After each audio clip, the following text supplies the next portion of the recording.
আজ এরা বসে থাকলে যদি হাত পা চুলকায় ভালো না লাগে তাহলে বসে বসে এই রেসিপিটা ট্রাই করবেন, দেখবেন সময়ও কমে যাবে আর বানানোর পরে এত ভালো একটা রেজাল্ট পাবেন, মানে এত বেশি মজা যে পরিবারের প্রশংসাও একদম পঞ্চমুখ হয়ে যাবেন। আসসালামু আলাইকুম, সবাই কেমন আছেন? তো ফেসবুকের এই ভাইরাল রেসিপিটা কে কে আগে ট্রাই করেছেন সেটা কিন্তু অবশ্যই কমেন্টে জানাবেন। আর হ্যাঁ, এটা যারা ট্রাই না করেছেন তারা কিন্তু একবার ট্রাই করতে পারেন। গরম ভাতের সাথে অসম্ভব মজা লাগে আর এটা খাওয়ার সময় মনে হয় যে মানে একটা দিয়ে তিনটা কাজ কমপ্লিট হয়ে যাচ্ছে। একটা অন্যরকম স্বাদ, ডিম প্লাস বেগুনের একটা কম্বিনেশনটা এত বেশি জোস। তো আর কোনো কথা না বাড়িয়ে এবার চলুন আমরা মেন রেসিপিতে চলে যাই।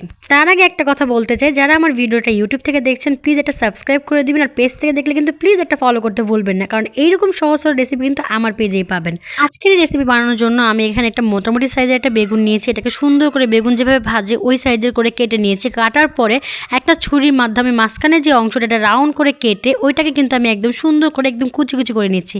আর এই কাজটা ছুরি দিয়ে করতে হবে এমন কোনো কথা নেই, এটা চাইলে আপনারা বটি দিয়েও করতে পারেন, যার যেভাবে সুবিধা ওইভাবে করবেন। এগুলো করে সাথে সাথে কিন্তু পানির মধ্যে ভিজিয়ে দিবেন, না হলে কিন্তু কালারটা একটু অন্যরকম হয়ে যাবে। দেখেন আমার বেগুনের কালারটা কিন্তু একদম লাল লাল হয়ে গেছে, আমি বুঝতে পারিনি, একটু লেট করে ফেলছি, কিন্তু আপনারা কাটার সাথে সাথে পানিতে ভিজিয়ে ফেলবেন। বেগুনগুলো কুচি হয়ে গেলে এগুলোকে সুন্দর করে ধুয়ে একটা পাত্রের মধ্যে নিয়ে নেবেন। তারপরে দিব এখানে পেঁয়াজ কুচি, মরিচ কুচি আর ধনিয়া ফাঁকি গুঁড়া, আর এখানে হলুদের গুঁড়ো, মরিচের গুঁড়ো, সাথে একটা ডিম আর স্বাদ মতো লবণ দিয়ে ভালো করে এই উপকরণগুলো একটা চামিচের সাহায্যে বা হাতের সাহায্যে ভালো করে মিক্স করে নেবেন।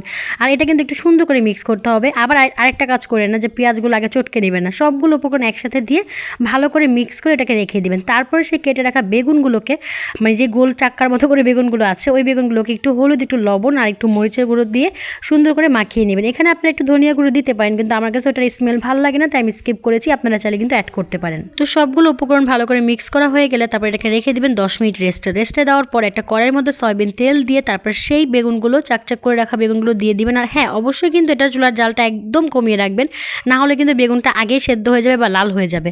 তো দেওয়ার পর সাথে সাথে একটা চামিচের সাহায্যে এইভাবে করে সেই ফাঁকা অংশগুলোর মধ্যে সেই মিক্স করে রাখা উপকরণগুলো দিয়ে দিবেন, দিয়ে একদম লো হিটে এগুলোকে ভাজবেন।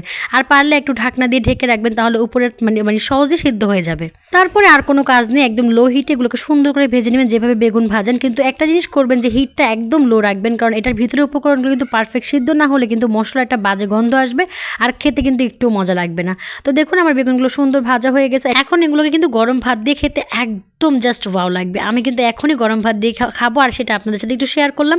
তো এই ছিল আজকে সেই বেগুনের ভাইরাল রেসিপি। ভিডিওটা কেমন লাগলো প্লিজ কমেন্টে জানাবেন। আর হ্যাঁ, যারা যারা আমার ভিডিওটা ভালো লাগছে প্লিজ এটা শেয়ার করে দিবেন। আমার ভিডিওটা কে কোন অঞ্চল থেকে দেখছেন প্লিজ কমেন্টে জানাবেন, তাহলে আমি জানতে পারবো আমার ভিডিওটা আসলে কে কোন এলাকা থেকে দেখতে পাচ্ছেন। তো সবাই ভালো থাকবেন, সুস্থ থাকবেন, আল্লাহ হাফেজ।